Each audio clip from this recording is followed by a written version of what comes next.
Thunder's deliberate approach to his master's casket and flawlessly executed rearing salute froze 100 mourners in collective awe. What the magnificent stallion revealed next would tear open the boundary between worlds, exposing the extraordinary truth James Whitfield had protected for 13 years. The Kentucky morning air hung heavy with the scent of rain as Thunder paced restlessly in his paddock. The magnificent Frisian stallion, his coat as black as midnight and just as mysterious, had been unsettled for days. His powerful muscles rippled beneath his gleaming hide as he moved back and forth, dark eyes fixed on the silent farmhouse in the distance. Something was wrong. Thunder could feel it in the hollow absence that had settled over the farm like an unwelcome fog. Inside that weathered farmhouse, James Whitfield lay still in his bed, his weathered hands, once strong enough to break wild horses, now folded peacefully across his chest. At 78, the former rodeo champion and Vietnam veteran had lived a life fuller than most could dream of, but the past 22 years had been defined by one relationship above all others: his bond with Thunder. Dad always said that Horse understood him better than most people, Sarah Whitfield whispered to her brother Michael as they stood in the doorway of their father's bedroom. The siblings had arrived too late, summoned by a neighbor who'd grown concerned after James hadn't answered his phone for 2 days. Michael nodded, his throat too tight for words. Through the window, he could see Thunder still pacing, as if the horse somehow knew his master was gone. "We should tell him," Sarah said finally, wiping away tears. "I know it sounds crazy, but Dad would want Thunder to know." The relationship between James and Thunder had been legendary in Willow Creek. James had rescued the Frisian foal from a bankrupt breeding farm back in 2001, just months after losing his wife Eleanor to breast cancer. The horse had been malnourished, frightened and deemed untrainable by experts. "That horse is as broken as I am," James had told his children when he brought the trembling foal home. "We'll fix each other up just fine." And they had. Against all odds and expert opinions, James and Thunder had formed a bond that transcended the typical relationship between man and animal. The widower had poured all his grief and remaining love into raising the foal, and Thunder had responded with a devotion that bordered on supernatural. They'd become a familiar sight around Willow Creek. The tall, straight-backed veteran with silver hair and the gleaming black stallion who needed no bridle to follow his master's commands. They'd won competitions together well into James's 70s, stunning crowds with their synchronized movements that seemed more like a dance than trained behavior. "Remember how Dad used to say Thunder was Eleanor reincarnated?" Michael said with a sad smile as they stepped onto the porch. "Said only his wife could be that stubborn and that loving at the same time." Sarah laughed softly, the sound catching on a sob. "He believed it too. Said no regular horse could read his mind the way Thunder did." The siblings made their way across the dewy grass toward Thunder's paddock. The horse had stopped pacing now and stood watching them approach, his ears pricked forward in keen attention. His nostrils flared as he caught their scent, familiar yet tinged with something new: grief. "Hey, big fellow," Michael said, his voice breaking as he reached the fence. "Got some bad news for you." Thunder approached slowly, his movements measured and dignified as he extended his massive head over the fence. His dark eyes, rimmed with impossibly long lashes, seemed to search behind them for the figure that wasn't there. Sarah reached out to stroke his velvet muzzle. "Dad's gone, Thunder." He went peacefully in his sleep. The horse remained perfectly still for a long moment, those intelligent eyes fixed on Sarah's face. Then he let out a soft, low whicker, a sound so filled with understanding and sorrow that it made both siblings break down in tears. In the days that followed, as preparations were made for James's funeral, Thunder refused to eat. The veterinarian could find nothing physically wrong with the horse, but offered little hope. "I've seen this before," Dr. Martinez said, packing away her equipment. "Some animals form such deep bonds that they don't survive long after their owners pass. It's like they lose their will to live." "Dad wanted to be buried here on the farm," Sarah told her. "Do you think, would it help if Thunder could be there to say goodbye?" The vet hesitated. "It's unconventional, but animals do understand death in their way. It might give him closure." What no one realized was that James had prepared for this moment. In his will, found neatly placed on his desk, he had left detailed instructions for his funeral. Among them was a specific request: Thunder must be present. "He deserves to say goodbye as much as any of you." As word spread through Willow Creek about James's passing, stories about the man and his remarkable horse began to circulate anew. How James had once fallen during a trail ride miles from home and broken his leg, and how Thunder had galloped back to the farm to alert the neighbors, how the horse would bow his head every night as James said grace before dinner on the porch. How they seemed to communicate without words, through some private language built on mutual respect and love. "Those two weren't just man and animal," said Pete Jenkins, owner of the local feed store. "They were partners, equals, never seen anything like it before or since." For 22 years, James Whitfield and Thunder had been inseparable companions.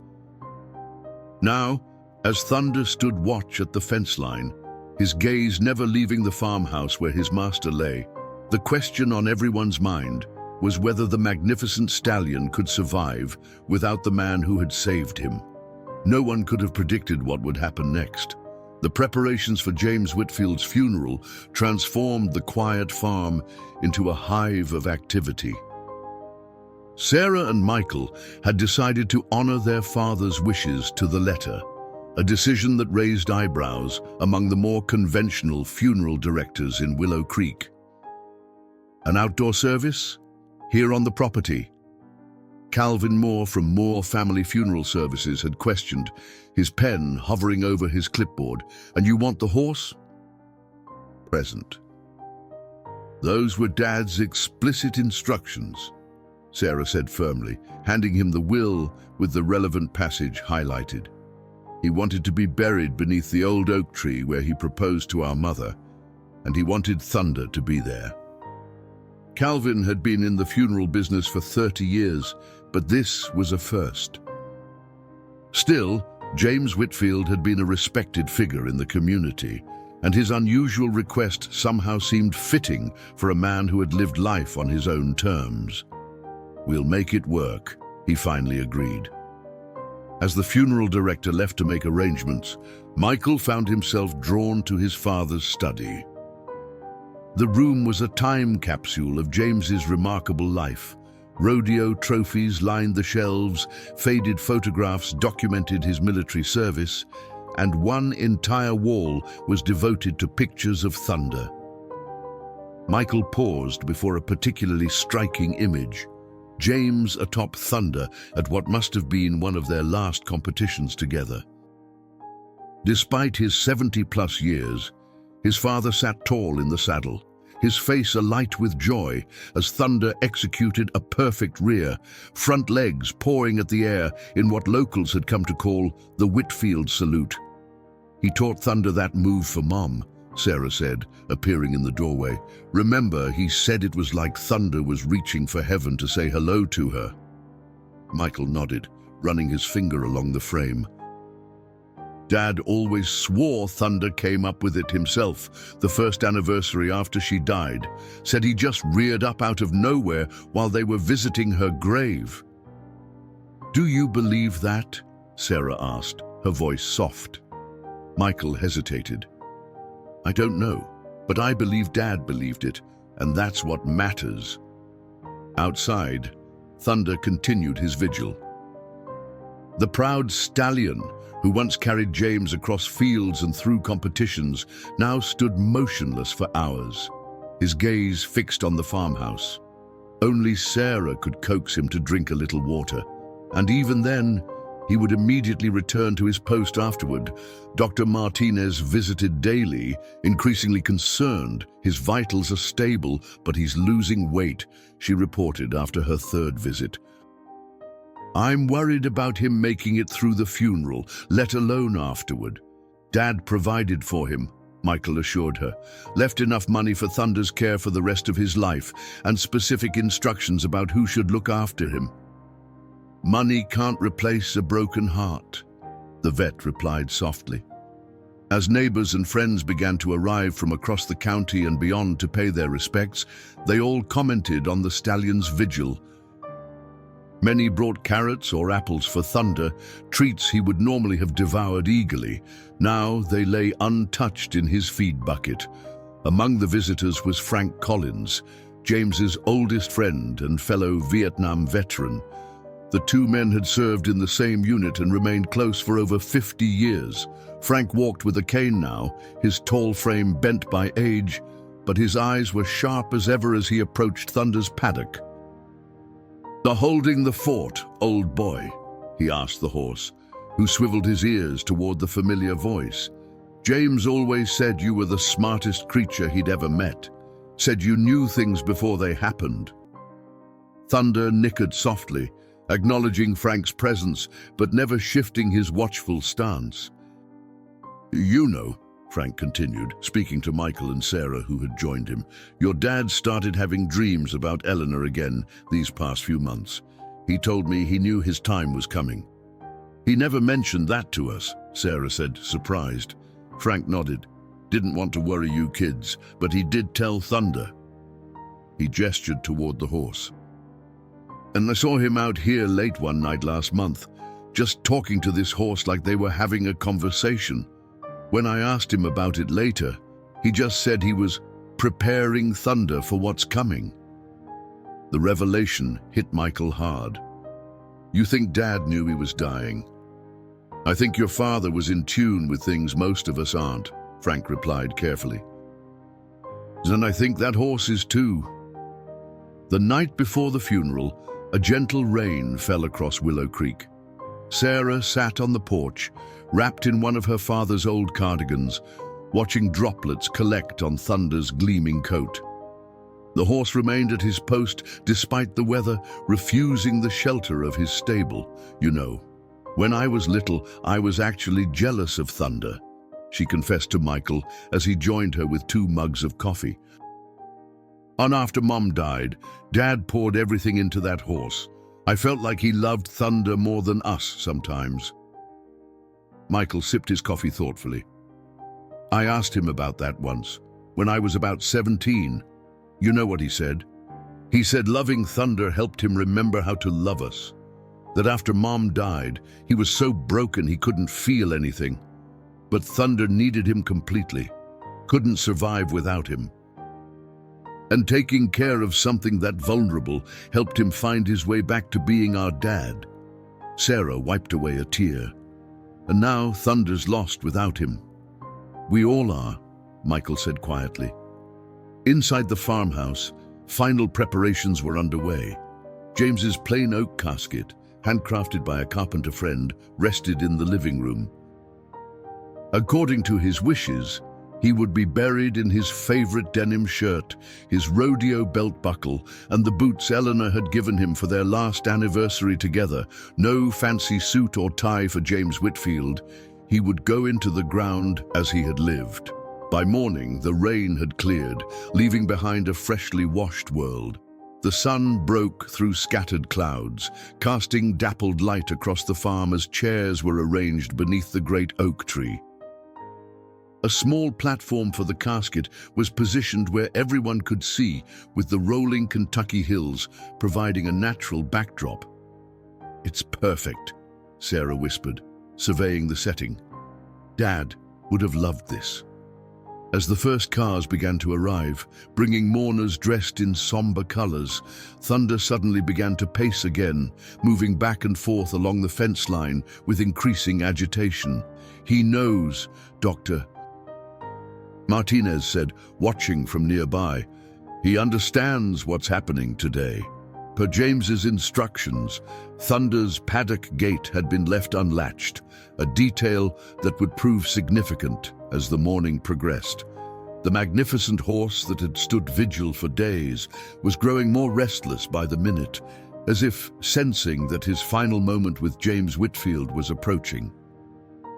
No one could have predicted just how that moment would unfold, or how it would change everything they thought they knew about the bond between a man and his horse. By 10 o'clock, the oak tree stood sentinel over a gathering of nearly 100 people. Cars lined the long gravel driveway leading to the Whitfield farm, spilling onto the adjacent field that James had designated as overflow parking decades ago for the rare occasions when the family hosted large gatherings. Now, that field served his final gathering. The mourners formed a patchwork quilt of James's remarkable life. There were weathered farmers in freshly pressed shirts and clean jeans, their calloused hands clutching worn hats. Veterans stood ramrod straight in uniforms adorned with medals, honoring one of their own. Former rodeo riders, now gray and stooped, had traveled from as far as Montana and Texas, some meeting for the first time in 30 years. And scattered throughout were dozens of local families whose lives James had touched in quiet ways few knew about. The Hendersons, whose mortgage James had paid for 6 months when their daughter was fighting leukemia. The Wilson boys, now men with families of their own, whom James had mentored after their father's sudden death. Mrs. Abernathy, whose farm would have been foreclosed if not for the anonymous donation everyone knew had come from James. Your father never wanted recognition for his generosity, Pastor David Mitchell told Sarah and Michael as they greeted mourners. He always said he was just paying forward the blessings he'd received. From his paddock, Thunder watched the procession with increasing distress. The normally dignified stallion had begun to toss his head, his breathing audible even from a distance. Dr. Martinez stood nearby, monitoring him with growing concern. Should we sedate him? Michael asked, glancing anxiously between the horse and the gathering crowd. The veterinarian shook her head. Your father was explicit in his instructions. No sedation. He wanted Thunder present and aware. But I'm staying close, just in case. At precisely 10:30, 6 of James's closest friends, Frank Collins among them, emerged from the farmhouse carrying the oak casket. The simple box seemed to float across the yard, dappled sunlight playing across its polished surface as it made its final journey to the waiting grave beneath the oak tree. A collective hush fell over the gathering. In the sudden silence, the sound of Thunder's distressed whinnying carried clearly across the farm. Pastor Mitchell took his place beside the casket once it was positioned on the platform. An open Bible in his hands, the pastor's voice rose clear and strong. We are gathered here today to celebrate the life of James Thomas Whitfield, a man who lived by a simple but profound creed: love deeply, give generously, and leave the world better than you found it. As the service progressed, those who had known James best rose to share their memories. Frank Collins spoke of their time in Vietnam, how James had carried him through a mile of jungle after he was wounded. He never left anyone behind, not in war, not in life, Frank concluded, his voice thick with emotion. Maggie Wilson, now a successful attorney in Louisville, recalled how James had taught her to ride when she was a terrified 10-year-old. He told me fear was just excitement that hadn't made up its mind yet, she said, smiling through tears. That advice got me through law school 30 years later. Throughout these tributes, Thunder's distress escalated. The magnificent horse paced frantically, occasionally rearing up in agitation. Several mourners cast nervous glances in his direction, but Dr. Martinez maintained her calm vigilance, honoring James's wishes despite her professional concerns. When it came time for Michael to speak, he found himself looking past the gathered crowd to the paddock, where Thunder now stood completely still, his gaze fixed on the casket with an intensity that was almost human. "My father believed that the purest souls weren't always human," Michael began, his voice catching. He told me once that Thunder came into his life at his darkest moment, when he'd lost Mom and wasn't sure he wanted to keep going. Dad said Thunder didn't just save the farm, he saved his soul. As Michael spoke, a cloud passed over the sun, casting a momentary shadow across the gathering. In that instant, Thunder let out a sound unlike anything the assembled mourners had ever heard. Not quite a neigh, but a deep, mournful call that silenced even the birds in the nearby trees. Sarah, seated in the front row, felt goosebumps rise on her arms. Beside her, Frank Collins muttered, "It's time." Before anyone could react, Thunder lowered his massive head and pressed against the unlatched gate. With a grace belying his 2,000 pounds, the stallion slipped through the opening and began walking deliberately toward the funeral gathering. Several people gasped. A few rose from their chairs, uncertain whether to intercept the horse or clear a path. Dr. Martinez took a half step forward, then stopped herself, remembering James's explicit instructions. "Let him come," Sarah said, her voice carrying across the suddenly silent gathering. It's what Dad wanted." Thunder moved with slow, measured steps, his hooves falling soundlessly on the soft grass. His path was perfectly straight, unwavering in its destination, James's casket. The mourners parted instinctively, creating an aisle through which the stallion processed like royalty. Pastor Mitchell, to his credit, showed no alarm as the massive horse approached. He simply paused in his reading, watching with the same awe that had captured everyone present. "My God," whispered Frank Collins, "he's doing exactly what James said he would." Sarah reached for Michael's hand, squeezing it tightly as Thunder reached the casket. The horse stopped precisely at its head, where James's face would be beneath the wooden lid. For a long moment, Thunder stood motionless, his dark eyes fixed on the casket, his breathing the only sound in the otherwise silent gathering. Then, with infinite gentleness, the massive stallion lowered his head until his muzzle rested against the polished oak. He remained that way for several heartbeats, as if listening for his master's voice one last time. "He's saying goodbye," Michael whispered, tears streaming unchecked down his face.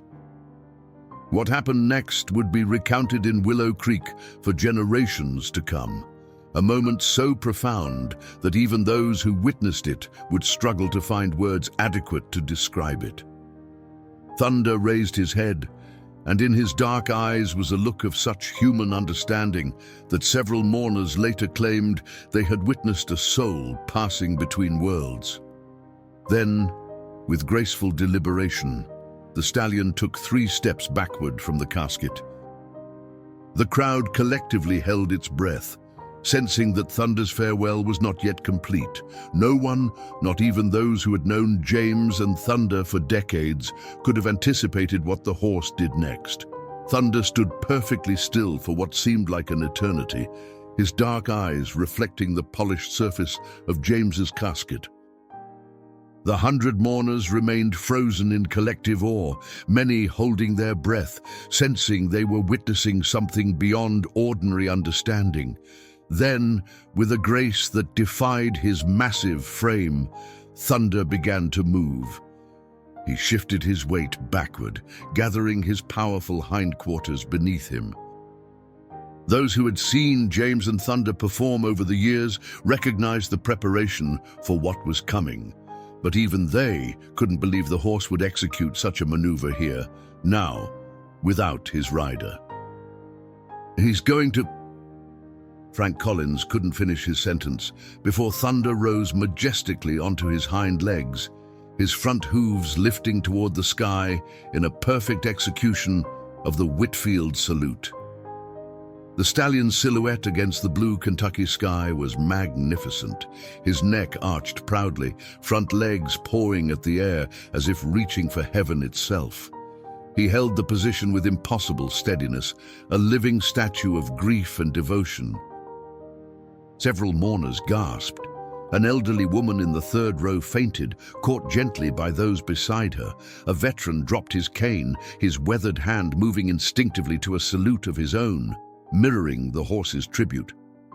"Dad always said it was Thunder's way of saying hello to Mom in heaven," Sarah whispered, tears streaming down her face. The horse held the pose for several seconds, far longer than he ever had during performances with James, before returning gracefully to all fours. But Thunder wasn't finished. As his front hooves touched the ground, he did something he had never done before. He bent his front legs and lowered his massive head to the ground in a deep bow, his muzzle nearly touching the earth before James's casket.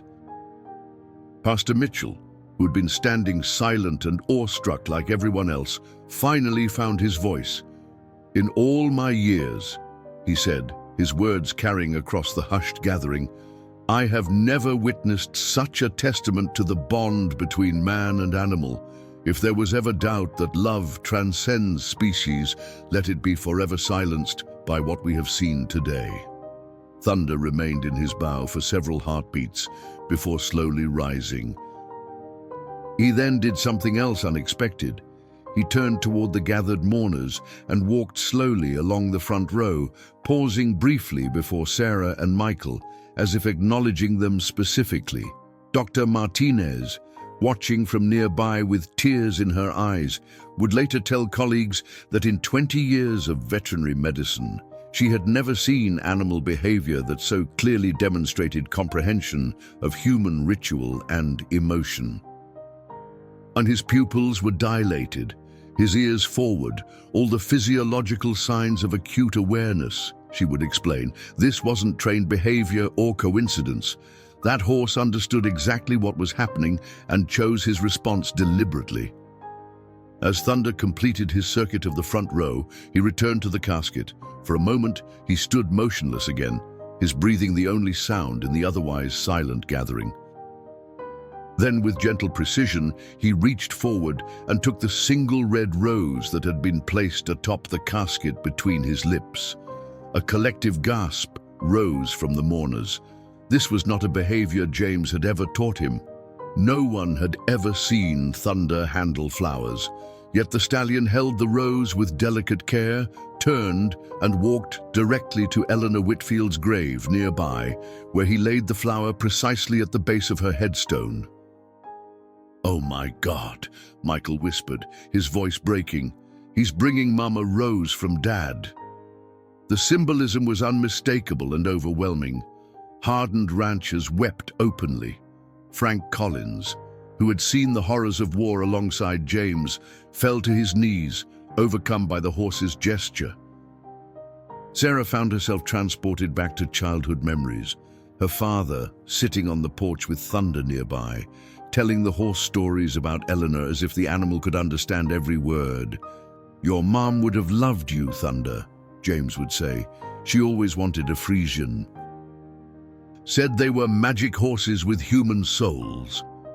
Now, watching Thunder standing between the graves of her parents, Sarah wondered if her father had been right all along, if there was more to this magnificent animal than anyone had been willing to believe. After placing the rose, Thunder returned to James's casket one final time. He nickered softly, a sound so full of sadness that several mourners later described it as more human than animal, before turning and walking slowly back toward his paddock, his head held high despite the visible trembling of his powerful shoulders. The funeral continued, but something fundamental had shifted.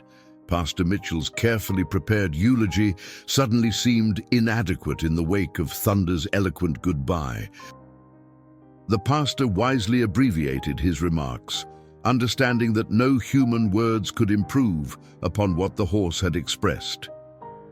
As the service concluded and James's casket was lowered into the ground, the gathered mourners found themselves looking not just at the grave, but at the paddock where Thunder now stood watching, his dark eyes never leaving the spot where his master was being laid to rest.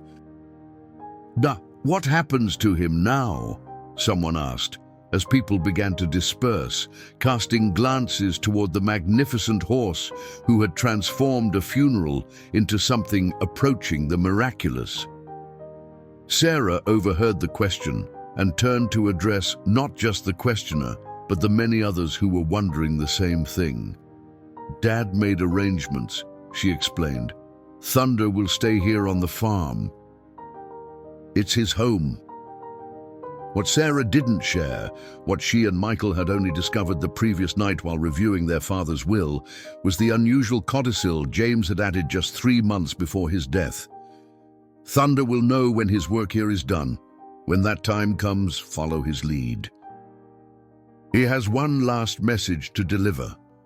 The cryptic instruction had puzzled the siblings, but after witnessing Thunder's farewell performance, they were beginning to understand that their father had known far more about his horse's capabilities than anyone had realized. As the last of the mourners departed, offering condolences and recounting what they had witnessed, Sarah and Michael found themselves standing alone beneath the oak tree, looking from the fresh grave to the paddock where Thunder maintained his vigil. "Do you think—" Michael hesitated, struggling to articulate a thought that seemed too fantastic to voice. "Do you think Dad somehow prepared him for this? Taught him what to do today?" Sarah considered the question carefully. "I don't think Dad taught him to do any of that," she finally replied. "I think Dad simply knew what Thunder would choose to do." The distinction was subtle but profound. It suggested not just a well-trained animal, but a relationship built on a mutual understanding that transcended conventional boundaries between human and horse. As the sun began its descent toward the horizon, painting the Kentucky hills in gold and amber, brother and sister walked hand in hand back to the farmhouse, leaving Thunder to his silent watch. Both sensed that the horse's farewell performance at the funeral was not an ending but a beginning, the first page of a new chapter whose contents they could not yet imagine. What they didn't know then was how right they were, or how Thunder's next actions would challenge everything they thought they understood about the boundary between human and animal consciousness. By morning, Thunder's extraordinary funeral performance had spread far beyond the boundaries of Willow Creek. A mourner's smartphone video, initially shared with family members, had gone viral overnight. Local news vans lined the farm's entrance, reporters eager for a glimpse of the grieving horse who had captured the nation's imagination. "It's been shared over 2 million times," Michael told Sarah over coffee, scrolling through his phone with a stunned expression. "And there are calls from national morning shows, documentary filmmakers, even some scientists wanting to study Thunder." Sarah gazed out the kitchen window at the black stallion, who had resumed his stoic vigil near James's fresh grave. "Dad would hate all this attention," she murmured. "But he wouldn't be surprised," Michael replied. "Remember how he always said Thunder was special? That someday everyone would see it." The siblings had spent a restless night at the farmhouse, each processing not only their grief, but the implications of what they had witnessed. Thunder's behavior had transcended what even the most optimistic person would expect from a well-trained animal. It suggested something more, a level of comprehension and emotional intelligence that challenged conventional understanding. "And I found something else," Michael said quietly, sliding a worn leather journal across the table. "It was in Dad's nightstand. I started reading it last night." Sarah opened the journal carefully. Inside, written in their father's distinctive slanting script, were daily entries spanning the past 5 years, all about Thunder. May 15th, 2018. "Thunder woke me at 3:17 a.m., insistent pawing at his paddock gate until I came outside. Found the barn door blown open by the wind. Hay bales dangerously close to the heat lamp would have caught fire within hours. How did he know? September 8th, 2019, Eleanor's birthday. Took Thunder to her grave as always.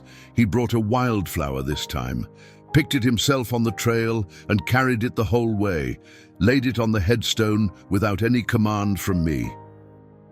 He remembers her birthday every year now. December 24th, 2020, Thunder refused to let me go riding today, planted himself in front of the barn door, wouldn't move despite treats or commands. An hour later, I developed chest pains. Dr. Harrison says it was a minor heart attack. If I'd been out on the trails alone, entry after entry documented incidents that went well beyond clever animal behavior. They suggested something approaching precognition, an awareness that defied explanation. Some described dreams James had where Thunder appeared to him, talking as clear as any human, sharing wisdom that James recorded meticulously upon waking. He thought Thunder could see things we can't, Sarah whispered, looking up from the journal. That he existed somehow between worlds. Michael nodded slowly. The last entry was just 3 days before he died. Sarah turned to the final page. April 18th, 2023.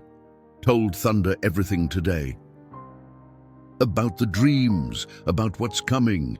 He understands. We've made our arrangements. Sarah and Michael will think I'm crazy when they read this, but they'll understand soon enough. Thunder knows what to do. When I'm gone, he has one last journey to make, and a message that will change everything they believe about this world and the next. What journey? Sarah asked, her voice catching. What message? Before Michael could respond, a knock at the door interrupted them. Frank Collins stood on the porch, his weathered face grave. "You need to see this," he said without preamble. The old veteran led them across the dewy morning grass toward the oak tree where James was buried. Thunder stood nearby, watching their approach with those intelligent dark eyes. "It started about an hour ago," Frank explained, pointing to the ground around James's grave. Sarah gasped. Arranged in a perfect circle around the fresh mound were dozens of objects, small items that at first glance seemed random. A horseshoe, an old rodeo program, a Vietnam service medal, a faded photograph, wildflowers, a child's drawing yellowed with age. "Those are Dad's things," Michael said, kneeling to examine them. But they were locked in his study. The medal was in its display case, the photograph in his album. "That's not all," Frank said quietly. "Look at how they're arranged." Upon closer inspection, the objects formed a pattern. The larger items created a rough outline of what appeared to be a map, with the smaller objects marking specific locations. At the center, directly atop James's grave, lay his old compass, its needle spinning continuously instead of pointing north. "Thunder did this?" Sarah asked. Though the answer was obvious, no one else could have accessed these items and arranged them so deliberately overnight. Frank nodded. "Been watching him since dawn. He brought each piece out separately, placed it exactly, then went back for another. Never seen anything like it." Dr. Martinez, who had returned to check on Thunder, approached from the barn, her expression a mixture of professional curiosity and personal amazement. "His behavior is unprecedented in veterinary literature," she said, watching Thunder from a respectful distance. "I've consulted with colleagues at 3 universities this morning. None of them can explain what we're seeing." "Dad could," Michael said softly, holding up the journal. He documented everything, Thunder's abilities, their connection. He believed Thunder could sense things beyond normal perception. The veterinarian's scientific skepticism warred visibly with what she had witnessed. There are documented cases of animals detecting illness, predicting seizures, even sensing earthquakes before instrumentation can, she acknowledged. But this, And this suggests problem-solving, abstract thinking, symbolic communication, cognitive abilities we don't associate with even the most intelligent animals. What's he trying to tell us? Sarah wondered aloud, studying the arrangement of objects. As if in answer, thunder approached. The humans stepped back instinctively, giving the massive stallion space. With deliberate precision, Thunder lowered his head and nudged the compass at the center of the arrangement. Then looked directly at Sarah and Michael, his gaze moving between them and the makeshift map. "I think," Frank said slowly, "he wants you to follow where that points." "But the needle's just spinning," Michael objected. Dr. Martinez knelt carefully and examined the compass without touching it. "And actually," she said, "it's not spinning randomly. It's moving between specific points, then starting the pattern again, almost like Morse code," Frank finished, his eyes widening. "Your dad was a radio operator in Vietnam.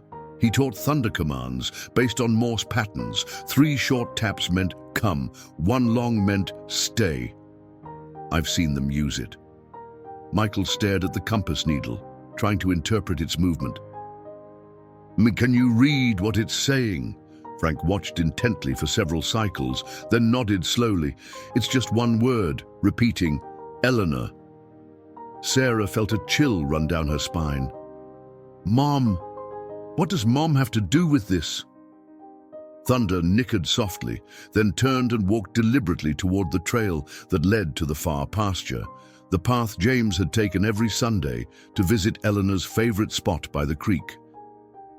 At the edge of the trail, the stallion stopped and looked back at them expectantly. "I think we're supposed to follow him," Sarah said, already moving forward. "Wait," Dr. Martinez cautioned. "As fascinating as this is, Thunder is still an animal experiencing grief. His behavior is unpredictable." "Let me come with you, just to be safe." Michael hesitated, torn between caution and the growing certainty that Thunder was trying to communicate something vital. His eyes fell on the final lines of his father's journal. Thunder knows what to do. He has one last journey to make, and a message that will change everything they believe. "We're coming, Thunder," he called. Decision made. As the small group prepared to follow the horse, the reporters at the farm's entrance noticed the activity. Several began making their way across the field, cameras ready. "We need to do this privately," Sarah said firmly. "Whatever Thunder wants to show us, it's not for them." Frank nodded in agreement. "I'll hold them off. You go. Find out what message your dad and this remarkable horse have for you." As Frank headed toward the approaching media, Sarah, Michael, and Dr. Martinez followed Thunder down the familiar trail into the woods. None of them spoke as the horse led them deeper into the property, his steps purposeful and unhesitating. What awaited them at the end of this strange procession, none could guess. But each felt the weight of something momentous approaching, a revelation that had been orchestrated by James Whitfield from beyond the grave, with Thunder as his most trusted messenger.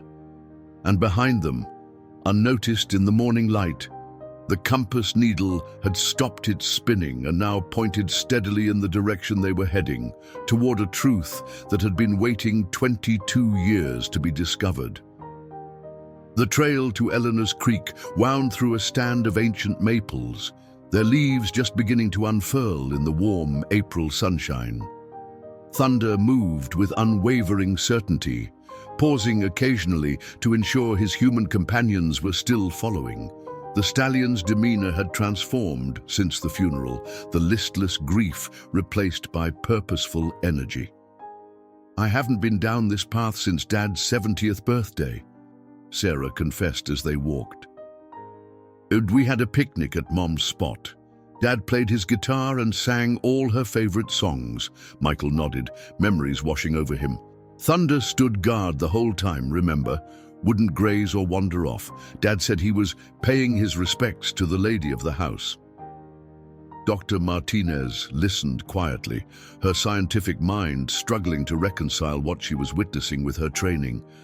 "Your mother," Was she particularly connected to horses before she passed? Not especially, Sarah replied. She liked them well enough, but she wasn't a rider. That was Dad's passion. But she wanted a Frisian, Michael added. Had pictures of them all over her art studio. She died before she could get one, and then Dad rescued Thunder just months after she passed, Sarah continued. Ud always said it wasn't coincidence. Thunder had stopped about 20 yards ahead, looking back at them with what could only be described as impatience. The humans quickened their pace. The trail narrowed as they descended toward the creek, forcing them to walk single file. The sound of running water grew louder, punctuated by birdsong and the occasional rustle of wildlife in the underbrush. Despite the beauty surrounding them, an otherworldly tension hung in the air, a sense that boundaries between the natural and supernatural were thinning with each step. There's something I never told you both, Michael said suddenly, his voice barely audible above the creek's gurgle. The night Mom died, I was sitting with her in the hospital. Dad had gone to get coffee. She was barely conscious, but she opened her eyes and said, I'll find a way back to you all. I thought it was just the morphine talking. Sarah stopped walking, turning to her brother with tears in her eyes. She told me something too. She made me promise to watch for her signs. I was 15. I didn't know what she meant. Thunder nickered softly from up ahead, drawing their attention. The path had opened onto a small clearing beside the creek, Eleanor's favorite spot. A flat boulder jutted over the water, creating a natural seat where she had spent countless hours sketching the landscape or simply watching the water flow. But the clearing was not as they remembered it. Dozens of black feathers formed a perfect circle in the center of the grassy area. At its heart lay a weathered sketchbook they recognized instantly as Eleanor's. That's Mom's art journal, Sarah whispered. Dad kept it locked in his bedside table. I saw it there just yesterday. Michael approached slowly, as if afraid the sketchbook might disappear if he moved too quickly. And these feathers, they're raven feathers. Ravens aren't common in this part of Kentucky, Dr. Martinez noted, professional curiosity momentarily overriding her amazement. No, Michael agreed, but Mom loved them. Said they were messengers between worlds in Native American traditions. Sarah knelt beside the arrangement. Thunder did this too. As if in answer, the stallion stepped carefully into the clearing and stood beside the circle of feathers. With gentle precision, he lowered his head and nudged the sketchbook towards Sarah. With trembling hands, she picked it up. The leather cover was worn smooth from years of handling, the pages wavy from moisture and age. I don't understand. Why would Thunder bring us Mom's old drawings? Michael joined her, and together they opened the book. The first pages contained familiar sketches, the farm, the oak tree, James on horseback. But as they turned the pages, they found drawings they'd never seen before. These are dated after she died, Michael said, voice catching as he pointed to the dates scrawled in the corners, all from months and years after Eleanor's passing. The images were haunting in their beauty and detail. A newborn foal with distinctive markings identical to Thunder's, James asleep on the porch swing, Sarah graduating from college, Michael with his wife on their wedding day, events Eleanor had never lived to see. This is impossible, Sarah whispered. Dad must have done these himself. Dr. Martinez peered over their shoulders. Was your father an artist? He could barely draw a stick figure, Michael replied, turning another page to reveal a sketch of Thunder performing the Whitfield salute before James's casket, exactly as he had done at the funeral the day before. The date on the drawing was from 10 years ago. The implications hung in the air, too extraordinary to voice aloud. Thunder moved closer, his muzzle gently touching the sketchbook as if confirming their unspoken thoughts. Dad believed, Sarah finally said, breaking the heavy silence. He believed Mom was somehow communicating through these drawings. That's why he talked to Thunder about her all the time, Michael realized. He wasn't just reminiscing, he thought Thunder could see her too. Dr. Martinez took a step back, her scientific worldview visibly shaken. "I should give you both some privacy," she said, retreating to the edge of the clearing. As the veterinarian moved away, Thunder did something else unexpected. He walked to the creek's edge and pawed at the ground beside Eleanor's sitting rock, digging with clear purpose. "He wants us to look there," Michael said, moving to the spot. The earth gave way easily. It had been disturbed recently. A few inches down, Michael's fingers touched something solid.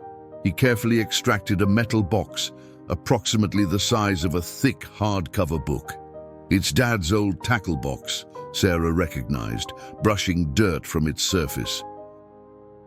But he didn't fish. The box was locked, but the key hung from a leather cord wrapped around the handle.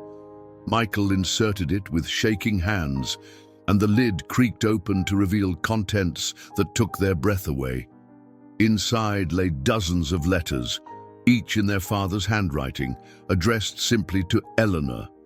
Beneath them was a smaller, velvet-covered box and a sealed envelope with Sarah and Michael's names written across the front. Thunder nickered softly, nudging the letter toward them. Sarah broke the seal with trembling fingers and unfolded the single page inside. "My dear children, if you're reading this, then I've gone to join your mother, and Thunder has completed the first part of his promise to me. By now you've witnessed things that challenge what you believe is possible. I know it's a lot to accept. Your mother never left us, not completely." 2 months after she passed, I found her sketchbook filled with new drawings. I thought I was losing my mind until Thunder came into our lives. From the moment that Foal arrived, he seemed to see things I couldn't. He would stare at empty spaces, react to voices I couldn't hear. Then one night I saw her.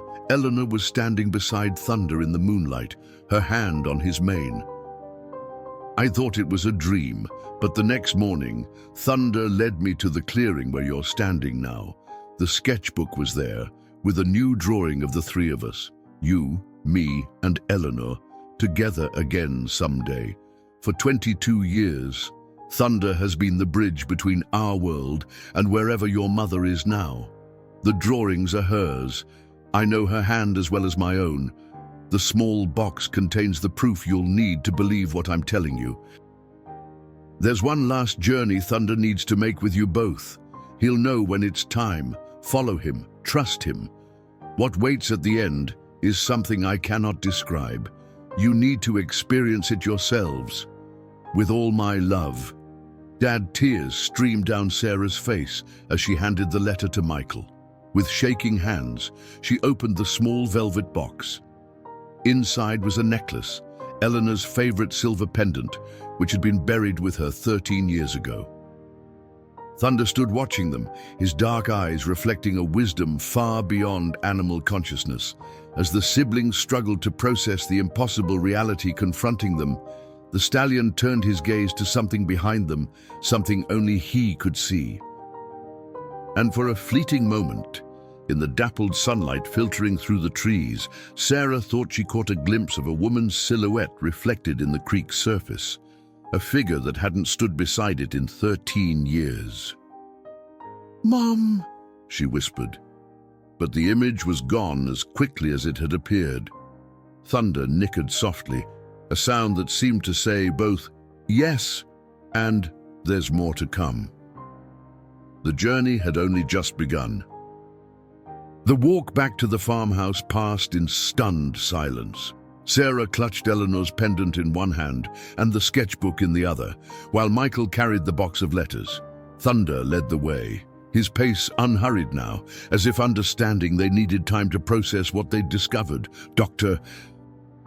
Martinez had excused herself, mumbling something about needing to reconsider certain scientific paradigms. The veterinarian's worldview had been shaken to its core, and she'd requested some time alone before rejoining them at the farm. As they emerged from the wooded trail, they could see Frank Collins had successfully kept the reporters at bay. The elderly veteran stood guard at the farmhouse porch, his military bearing evident even at a distance. "You found something," he stated, rather than asked when they approached. It wasn't a question because the answer was written across their faces. Michael nodded, unable to find adequate words. "Show me inside," Frank said gently. "There are some things I need to tell you both." Once seated at the kitchen table, Frank studied the items they'd discovered with a face that betrayed no surprise. After examining Eleanor's pendant for a long moment, he sighed deeply. "Your father swore me to secrecy while he was alive," Frank began. "Made me promise not to tell you until Thunder showed you himself." "You knew?"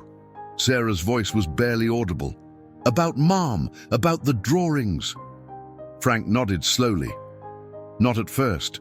James and I served together, lived through hell together in Vietnam. I thought I knew everything about him."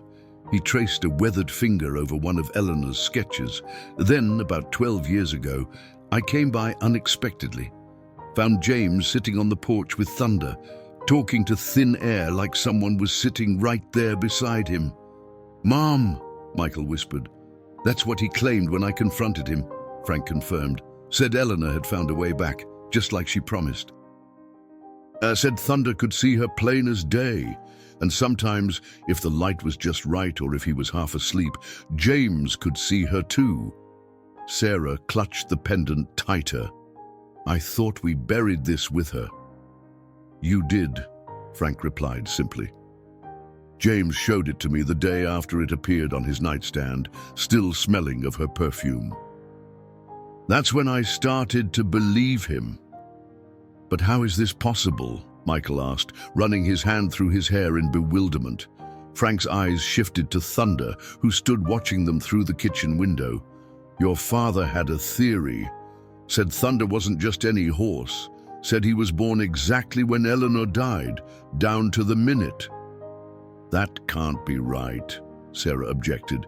"Dad got Thunder months after Mom passed." "Got him then, yes. But he tracked down Thunder's birth records after noticing how the horse seemed drawn to Eleanor's things. The foal was born at 2:17 a.m. on February 3rd, 2001. Michael's face paled. "That's the exact moment Mom died. James believed," Frank continued carefully, "that somehow Thunder was born with a connection to Eleanor, that he exists in both worlds simultaneously. Not her reincarnated exactly, but a bridge." Outside, Thunder nickered softly as if confirming the theory. "There's more," Frank said, reaching into his pocket to produce a small recorder. "James left this with me 6 months ago. Asked me to play it for you after Thunder led you to the creek." He pressed play, and James Whitfield's voice filled the kitchen. "Sarah, Michael, if you're listening to this, then you found Eleanor's things at the creek. I imagine you're struggling to make sense of it all. Truth is, I struggled too, for years. Thought I might be going crazy with grief, but Thunder changed everything. That horse sees what we can't, the thin places where the veil between worlds grows transparent. Your mother found those places first, and somehow she found Thunder to help her bridge the gap. There's a phenomenon scientists call quantum entanglement, where two particles remain connected across infinite distance, even across dimensions. What affects one instantly affects the other, no matter how far apart. Eleanor explained it to me once through Thunder. Showed me how she and the horse share that connection. That's why he knew what to do at my funeral. That's why he could lead you to her things. And that's why he'll know when it's time for the final journey, the one Eleanor's been preparing for all these years. I've seen glimpses of what's waiting, but I can't describe it adequately. Just know this: love doesn't end at death. It finds a way back. Thunder is that way for our family. There's one more place he needs to take you, one more truth to reveal. But it can only happen at the right moment, what Eleanor calls the thin time. Thunder will know when. Just promise me you'll follow where he leads, no matter how impossible it seems. The recording ended, leaving a profound silence in the kitchen. Outside, the afternoon sun had begun its descent, casting long shadows across the farm. Thunder had moved from the window to stand directly before Eleanor's rose garden. Her pride and joy when she was alive, now maintained meticulously by James for 13 years. "He's never done that before," Sarah said, watching the stallion through the window. "He always avoided Mom's roses. Dad said they were too precious to risk Thunder accidentally damaging them." As they watched, Thunder carefully plucked a single white rose with his teeth, then turned toward the barn, looking back expectantly at the house. "I think," Michael said slowly, "we're about to discover what Dad meant by the thin time." Frank nodded, rising stiffly from his chair. "You both should go." "This part's just for family." Sarah hesitated, suddenly afraid of what further revelations might await. What if we're not ready for this?" Frank's weathered face softened. "Nobody's ever ready to see through the veil, Sarah. But if anyone deserves that gift, it's you two. And if any horse can make it happen, it's that remarkable animal out there." Thunder waited patiently, the white rose still delicately held in his teeth, as Sarah and Michael stepped onto the porch. The siblings exchanged a look, equal parts fear, hope, and determination, before descending the steps to follow their father's most trusted messenger toward a truth that defied everything they thought they understood about life, death, and the boundaries between. The old barn had stood on Whitfield land for over a century, its weathered red boards telling stories of generations past. As children, Sarah and Michael had played in its hayloft, had helped their father mend its roof after storms, and had later watched with fascination as James transformed the northern section into Thunder's special domain, a stall twice the normal size with windows positioned to catch both morning and evening light. Now, as they followed the Frisian toward the familiar structure, both siblings felt an uncanny sense that they were seeing it for the first time. The late afternoon sun gilded its edges, creating an almost ethereal glow around its perimeter. Thunder's black coat gleamed against this backdrop as he paused at the entrance, the white rose still delicately held between his teeth. "I don't remember those markings," Michael said suddenly, pointing to the ancient symbols carved into the barn door's crossbeam, intricate spirals and interconnected circles that seemed both primitive and somehow mathematical in their precision. "They've always been there," Sarah replied, though uncertainty crept into her voice. "Haven't they?" The siblings exchanged troubled glances, both experiencing the disorienting sensation of questioning memories they had previously considered unshakable. Had the symbols always adorned the barn entrance, somehow overlooked until this moment, or was something more inexplicable occurring, reality itself shifting around them? Thunder nickered softly through the rose in his teeth, drawing their attention back to the present moment. With deliberate steps, he proceeded into the barn's shadowy interior. Sarah and Michael followed, the familiar sense of hay, leather, and horses enveloping them like a memory made tangible. But Thunder did not lead them to his stall as expected. Instead, he moved toward the back of the barn, to a section they had always called Mom's Corner. It was where Eleanor had set up a small studio to sketch and paint when the weather prevented her from working outdoors. After her death, James had left it untouched, her easel still standing, jars of brushes dusty, but arranged exactly as she had left them. "Dad never let anyone move anything here," Sarah whispered, her voice instinctively lowering in the hushed atmosphere. Remember how he used to sit in that chair some evenings, just looking at her things? Michael nodded, his throat tightening at the memory. He said it was where he felt closest to her. Thunder approached Eleanor's easel with reverence, gently placing the white rose at its base. Then he did something truly astonishing. With precise movements, he used his muzzle to push aside the dusty canvas that had stood on the easel for 13 years, revealing another behind it. "Oh my God," Sarah gasped, stepping forward. "That's not one of Mom's paintings." The hidden canvas depicted Thunder standing beside James's grave, exactly as he had appeared at the funeral, but the painting style was unmistakably Eleanor's, with her characteristic brushstrokes and use of light. In the background of the image, barely perceptible unless viewed at the right angle, was the transparent figure of a woman with her hand resting on Thunder's mane. "Oh, look at the signature," Michael said, his voice shaking. In the bottom corner were the initials EW, followed by yesterday's date. Thunder pawed at the ground once, then turned his attention to the floorboards beneath Eleanor's chair. He nosed at a specific plank, then looked expectantly at the siblings. Michael knelt and ran his fingers along the edges of the board. "It's loose," he discovered, working his fingers underneath and carefully lifting it free.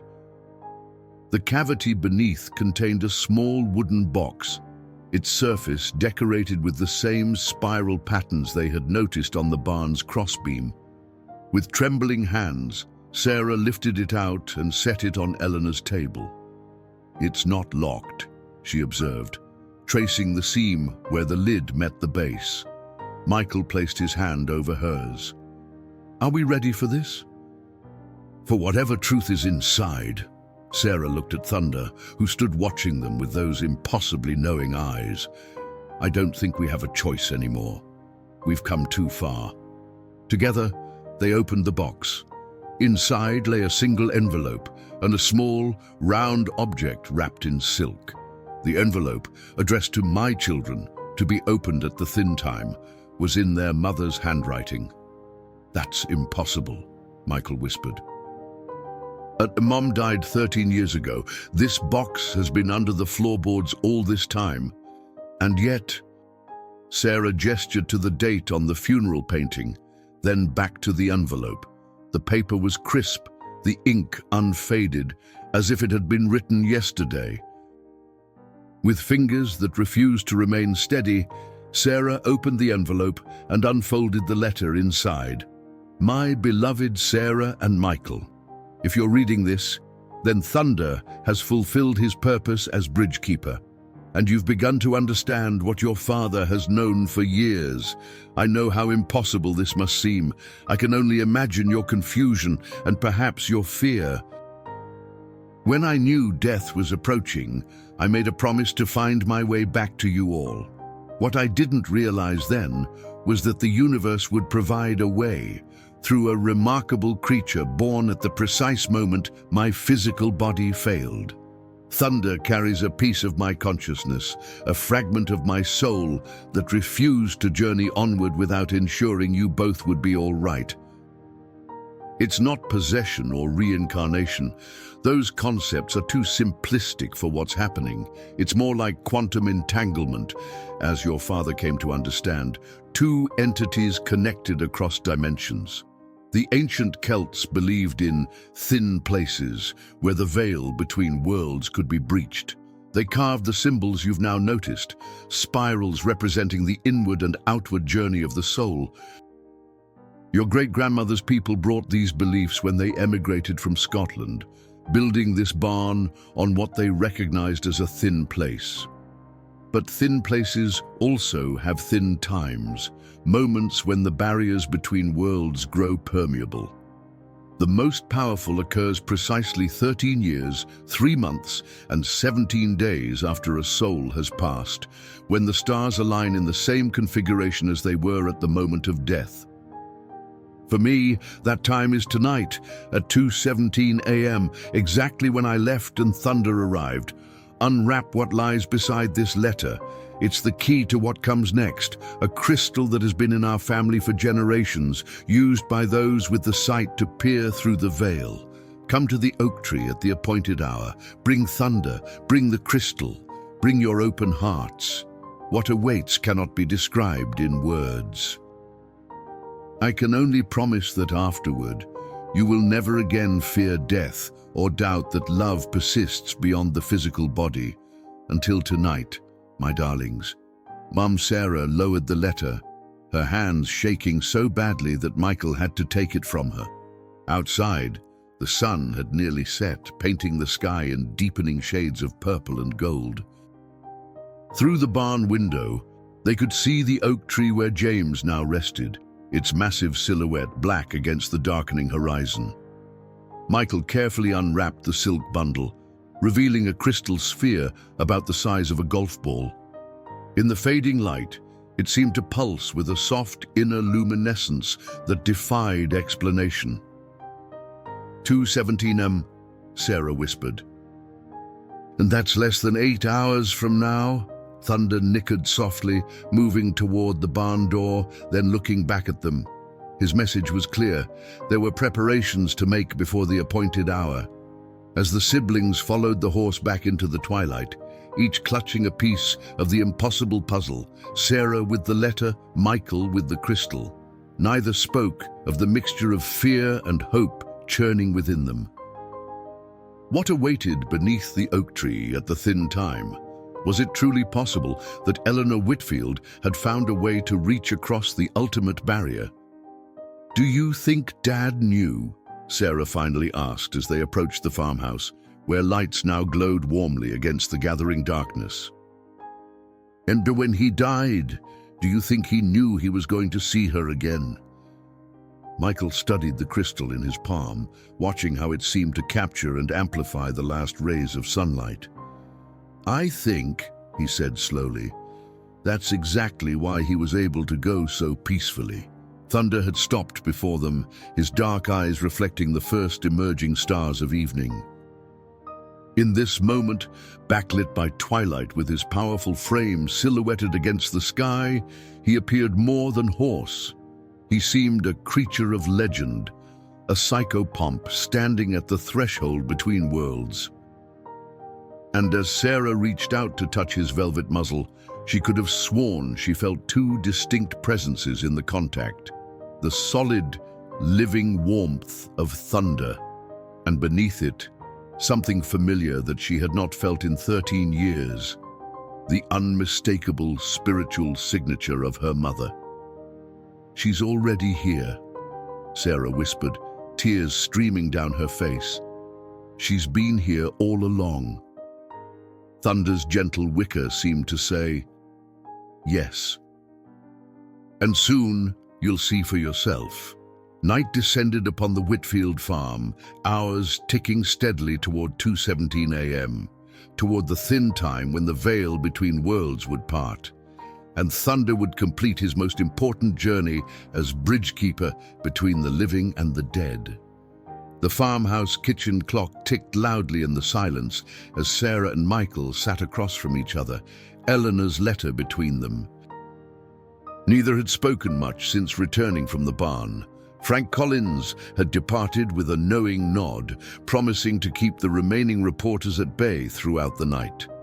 "Some things aren't meant for the world's eyes," he'd said before driving away. Now, as midnight approached, the siblings found themselves suspended in a strange limbo, too wired to sleep, too overwhelmed to properly process what awaited them. "Adun, should we call someone?" Michael finally asked, breaking the lengthy silence. "Lily and the kids? Pastor Mitchell?" Sarah shook her head slowly. "Mom's letter said this is for us, just family." "And Thunder," Michael added, glancing through the window to where the Frisian stood beneath a star-filled sky, his black coat nearly invisible against the night but for the occasional gleam when he moved. The stallion had refused to enter his stall, instead maintaining a silent vigil halfway between the fresh graves and the ancient oak tree. For the past 2 hours, he had remained almost perfectly still, his attention fixed on the eastern horizon as if awaiting the rise of a sun that was still hours from appearing. "What do you think we'll see?" Sarah asked, her voice barely above a whisper. At the thin time, Michael rolled the crystal between his palms, watching how it seemed to gather and amplify the kitchen's dim light. "I don't know, but I keep thinking about something Dad told me once, after his heart attack 3 years ago." "What?" He said when his heart stopped for those few minutes, he didn't see a tunnel or a light like people talk about. He said he saw Mum standing in our oak tree's shade, with thunder beside her. He said she looked exactly like she did at 30, before the cancer.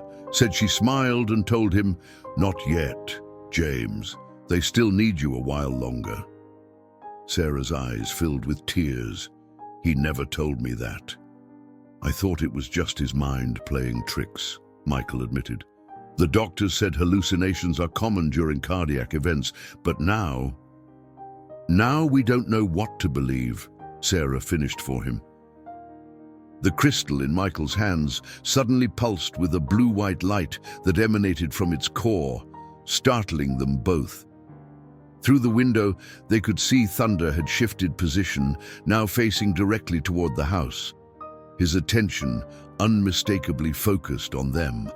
"I think that's our cue," Michael said softly, rising from his chair. Sarah checked her watch, 12:17 a.m. 2 hours to go. They moved through the house with the dreamlike quality of sleepwalkers, gathering items that felt necessary without fully understanding why.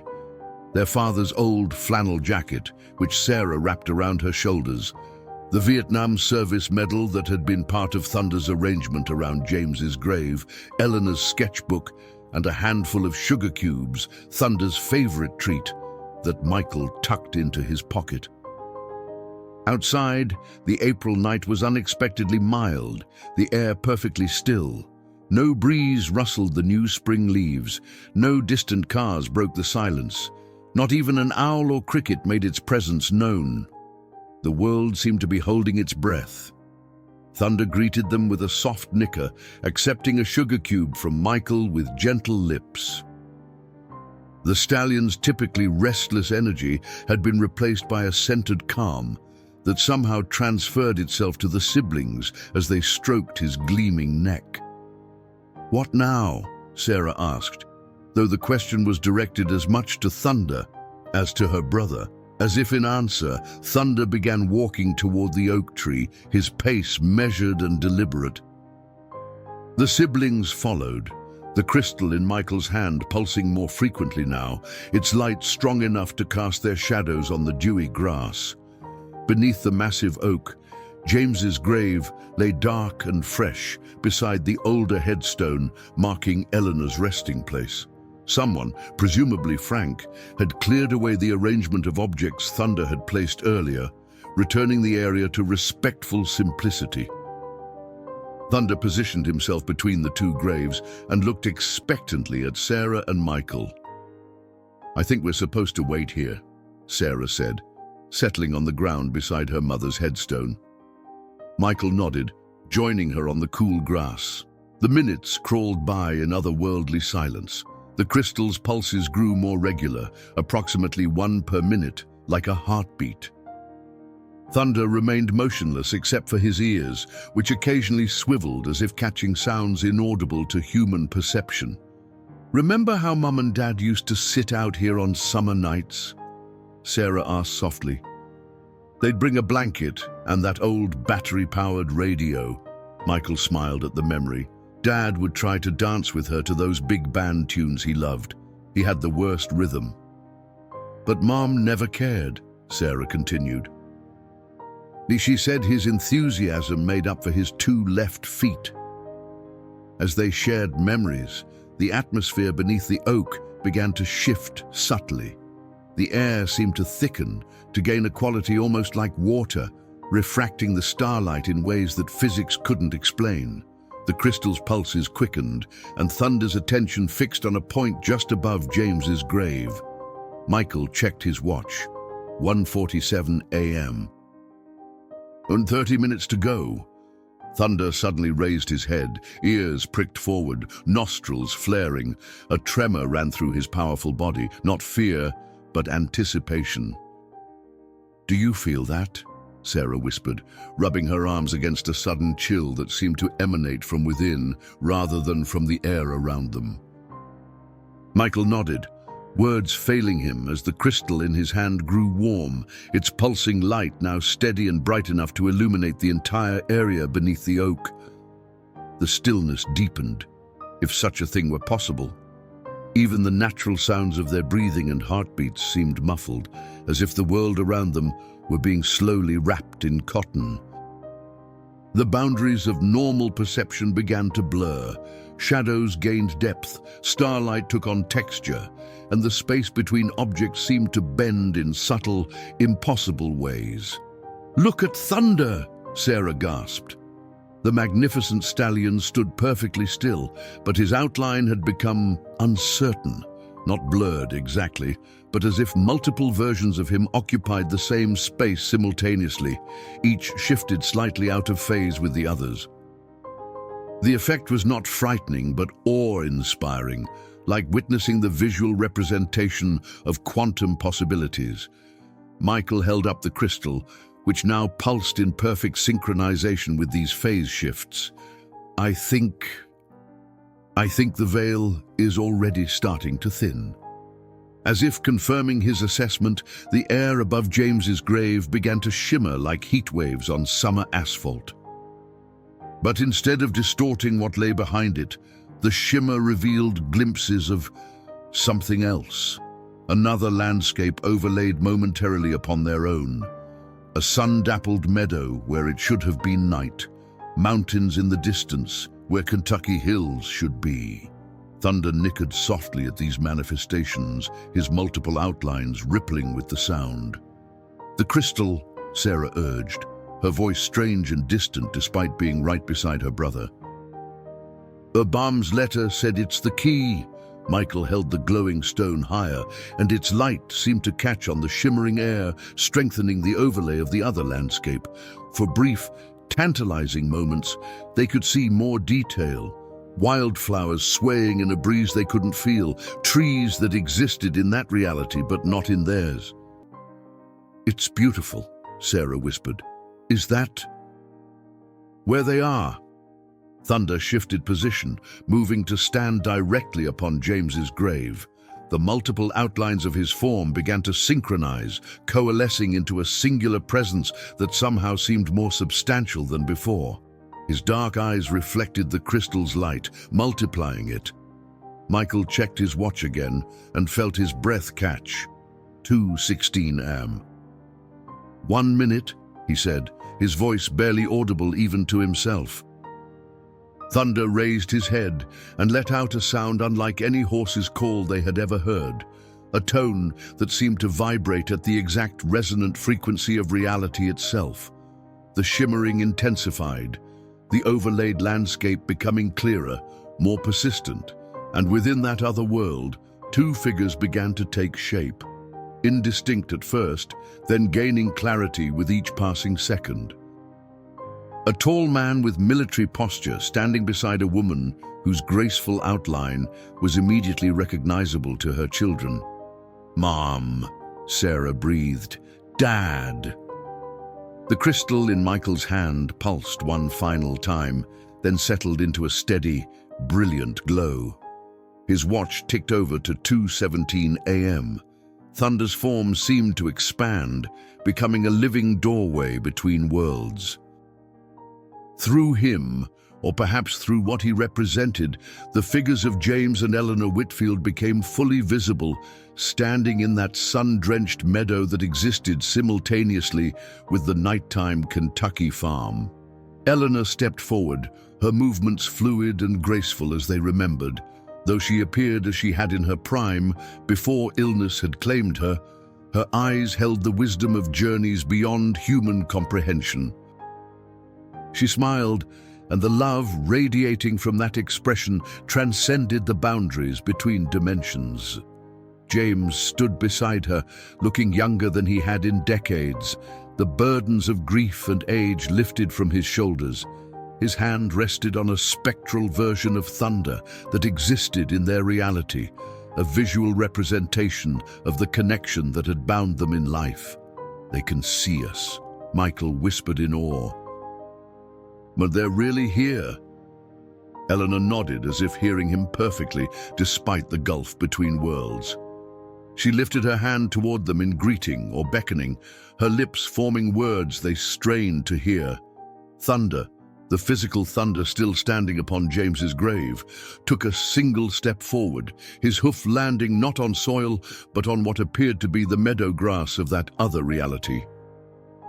The boundary between worlds thinned further with that step, allowing Eleanor's voice to filter through, distant but unmistakable, speaking the words they had longed to hear for 13 years. "My children," she said, her voice carrying the warmth and love they remembered. "The door is open now." Thunder took another step forward, and another, each movement bridging the gap between realities. With each step, James and Eleanor became more present, more real, the meadow around them more substantial. And as Thunder completed his 7th step, something extraordinary happened. The boundaries between worlds dissolved completely. Night and day existed simultaneously beneath the oak tree. The Kentucky farm and the otherworldly meadow occupied the same space. And James and Eleanor Whitfield stood before their children, as tangible as they had been in life, arms outstretched in welcome. "How is this possible?" Sarah asked, tears streaming down her face as she reached toward the parents she had thought forever lost to her. "Love," Eleanor answered simply, her voice now as clear as if she stood in the physical world. "Love is the only force that transcends all boundaries, even death." As Sarah and Michael rose shakily to their feet, Thunder moved to stand between the living and the dead, his purpose as bridgekeeper now fully revealed. The stallion turned his gaze toward the siblings, and in his dark eyes they saw an invitation to step across a threshold few humans ever witnessed, let alone crossed. "Come," James said, his smile encompassing all the love he had carried for his children throughout his life and beyond. "There's something we need to show you." Thunder lowered his head in a gesture both siblings recognized instantly. The same invitation he had offered thousands of times when preparing for a ride. But this ride, they understood with sudden clarity, would transcend the physical world entirely. The moment of decision had arrived. Behind them lay the familiar world of scientific certainty and physical laws. Before them, through the living doorway Thunder had become, waited a reality where love conquered even death, where their family could be whole again, if only for the duration of the thin time. Sarah and Michael exchanged a single glance, years of shared history and understanding passing between them in an instant. Then together, they reached for Thunder's mane, preparing to step across the ultimate threshold. The moment Sarah and Michael's hands touched Thunder's mane, reality shifted.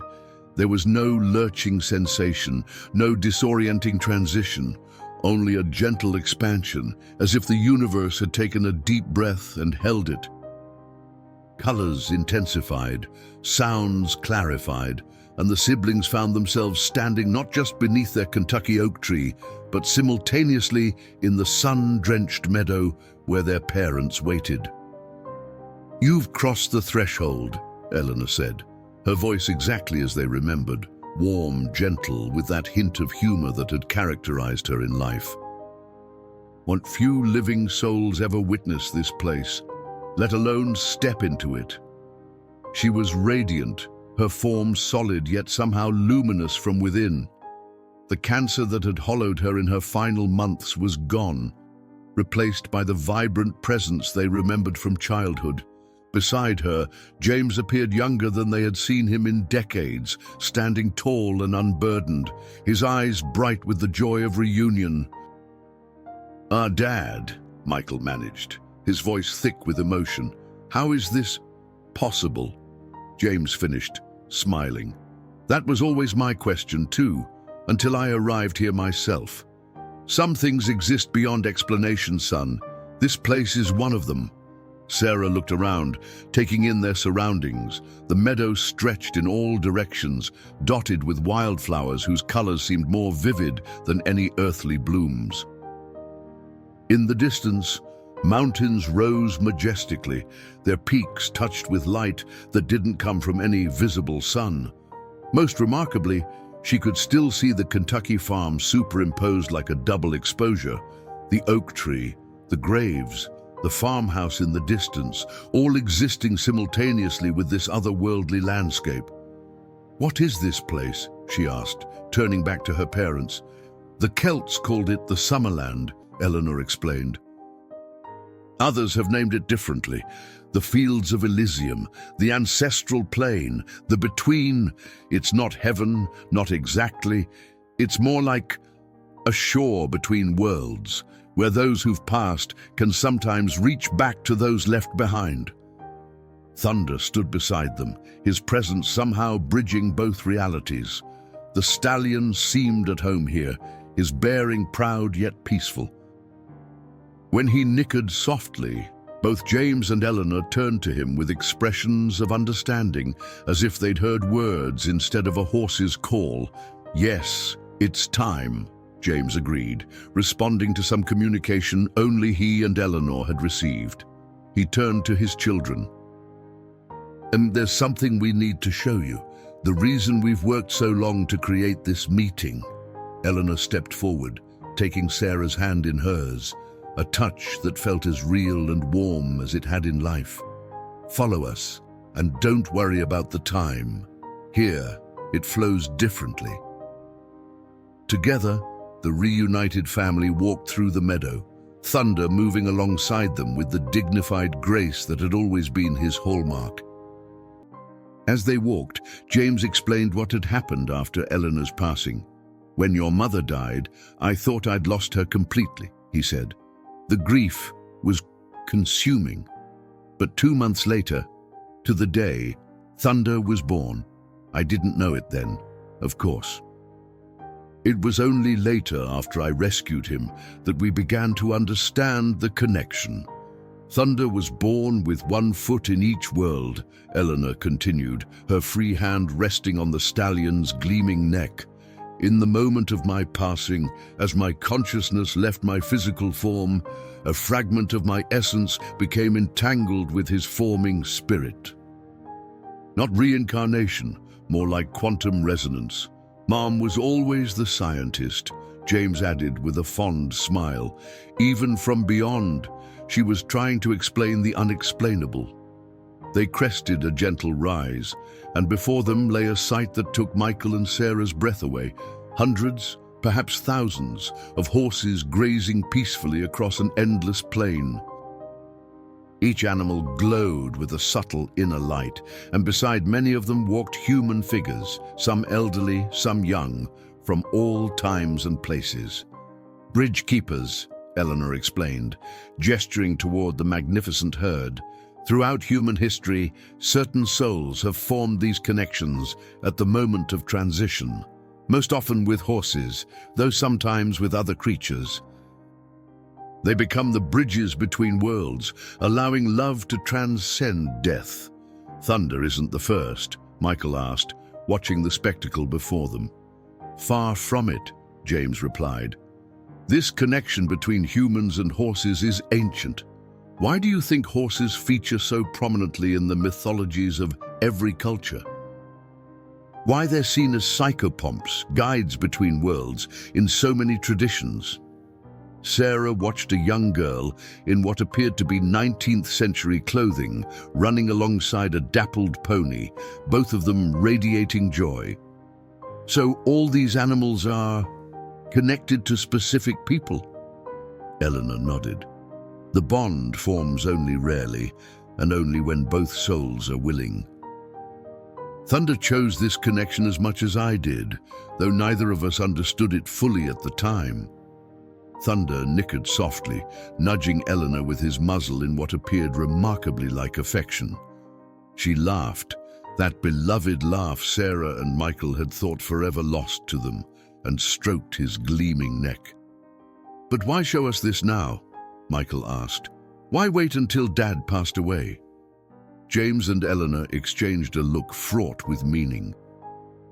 "Because," James said gently, "Thunder's work is nearly complete, and you both needed to understand before the transition." "Transition?" Sarah echoed, a chill running through her despite the meadow's warmth. Eleanor led them to a small pond that had appeared as if conjured by their need for it. The water's surface was mirror still, reflecting not the meadow, but scenes from the past 22 years. Thunder as a frightened foal being rescued by James. Thunder standing guard as the siblings buried their mother. Thunder and James winning competitions against riders half his age. Thunder comforting Sarah after her divorce. Thunder greeting Michael's children when they were born. "He has been our emissary in your world," Eleanor explained. "It's our way of staying connected to you both, of watching over you, of sharing your joys and sorrows. With his help, I could send your mother's drawings," James added. "We could leave signs, small messages. We could be present in a limited way for the important moments." The images in the pond shifted, showing Thunder's remarkable performance at James's funeral, the salute, the rose, the bow. But now, seeing it from this perspective, Sarah and Michael could perceive what had been invisible to mourners. Eleanor standing beside Thunder, guiding him, her translucent form visible only to the horse. "It was you," Sarah whispered. "You were there." Eleanor nodded. "I've been there all along, we both have." "But now," James said gently, "Thunder has fulfilled his purpose as bridgekeeper. His final task was to bring you here, to help you understand that death isn't an ending, just a transition to another state of being." The siblings looked at Thunder, who stood tall and proud beside their parents, his dark eyes reflecting both worlds. In this place, they could see what had been hidden in the physical realm, the luminous connection between Thunder and Eleanor, the silver-blue threads of energy that bound them across dimensions. "What happens to him now?" Michael asked, sudden understanding bringing tears to his eyes. Eleanor smiled sadly. "His physical form has grown tired. The strain of existing in two realities simultaneously has taken its toll. After tonight, after the thin time ends, he'll die," Sarah finished, her voice breaking. "Not die," James corrected gently. "Transition, just as I did, just as your mother did. His physical form will rest, but his spirit will join us here, where he has always partially existed." Thunder approached Sarah and Michael, lowering his noble head to allow them to stroke his muzzle one last time. In his eyes, they saw not fear or sadness, but peaceful acceptance, an understanding far beyond what any ordinary animal could possess. "But how will we know you're still with us?" Sarah asked, tears flowing freely now. "But without Thunder, how will we feel your presence?" Eleanor took both her children's hands, her touch somehow conveying every embrace they had missed over 13 years of separation. "The thin time comes more than once. There will be other moments when the veil parts, not as completely as tonight perhaps, but enough for you to sense us. And now that you've crossed once," James added, "your perception has been altered. You'll notice the signs more easily, a particular quality of light, a familiar scent carried on the wind, a dream that feels more real than waking life." "The bridge exists in many forms," Eleanor continued. "Thunder has been our most tangible connection, but love itself is the true bridge between souls. Nothing, not death, not time, not distance, can sever that bond. As if responding to some unheard signal, Thunder raised his head and looked toward the horizon, where the boundaries between the meadow and the Kentucky farm were beginning to redefine themselves. The thin time was drawing to a close. "It's time for you to return," James said, embracing first Michael, then Sarah. "Remember what you've witnessed here. Remember that we're never truly separated." Eleanor held her children close, pouring 13 years of unsaid words into a single embrace.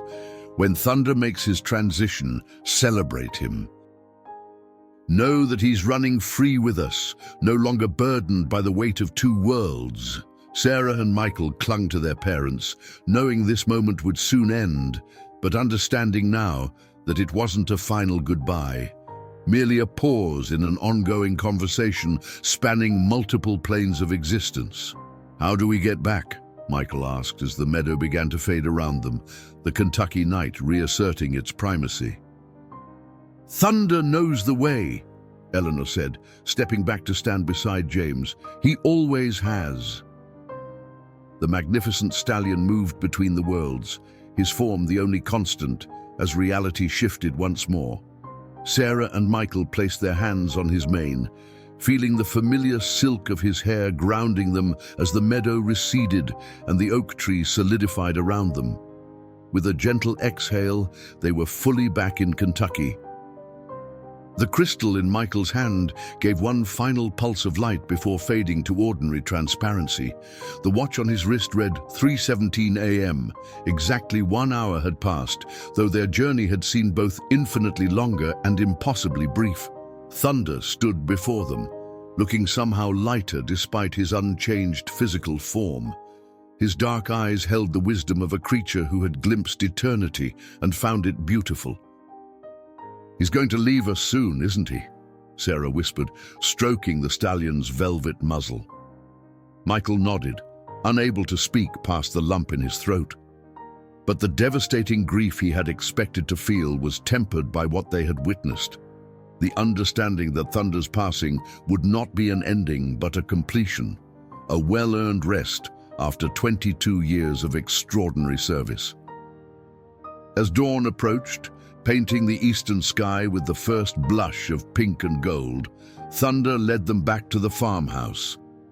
His steps were lighter than they had been in years, his head held high with the dignified bearing that had always set him apart. In the days that followed, Thunder's health declined rapidly but peacefully. He ate little, drank sparingly, and spent most of his time standing beneath the oak tree, his gaze fixed on something beyond human perception. Dr. Martinez, visiting daily, marveled at his calm acceptance. Noting that he showed no signs of pain, only a serene readiness, on the 7th day after James's funeral, as the first light of dawn painted the Kentucky hills in gold, Sarah and Michael sat with Thunder beneath the oak tree. The stallion lay peacefully between the graves of James and Eleanor, his breathing slow and even. "Do you think they're waiting for him?" Michael asked softly. "I know they are," Sarah replied, stroking Thunder's gleaming coat. With a soft sigh, the magnificent stallion who had served as bridgekeeper between worlds closed his eyes for the final time. There was no struggle, no fear, only the peaceful completion of a journey begun 22 years earlier at the precise moment of Eleanor Whitfield's passing. As Thunder's spirit departed his physical form, Sarah and Michael both felt rather than saw a shimmer in the air above the oak tree, a momentary thinning of the veil that separated worlds. For the briefest instant, they glimpsed 3 figures in a sun-dappled meadow, Eleanor, James, and a magnificent black stallion running free, unburdened by the constraints of physical form, united at last in the realm they now shared. Thunder was buried beneath the oak tree alongside James and Eleanor, the family reunited in both death and whatever lay beyond it. On his grave marker, beneath his name and the dates that spanned his remarkable life, Sarah and Michael inscribed words that would puzzle most visitors, but carried profound meaning for those who knew the truth. bridge keeper between worlds. He showed us the way across in the years that followed.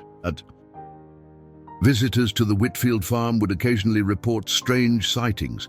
A black horse glimpsed at twilight beneath the oak tree, vanishing when approached, the sound of hoofbeats with no visible source. Or most commonly, 3 spectral figures, a man, a woman, and a magnificent stallion walking together across the fields in the hour before dawn. Sarah and Michael never confirmed nor denied these stories. They simply smiled and said that on the Whitfield farm, love had found a way to transcend even death's boundaries.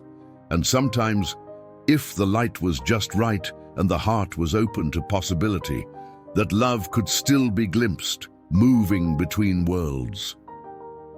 And in quiet moments, when the veil grew thin, they would sit beneath the oak tree and feel the presence of those who had gone before, not lost, merely transformed, waiting patiently on the other side of a threshold that, thanks to one remarkable horse, they no longer feared to cross when their own time came.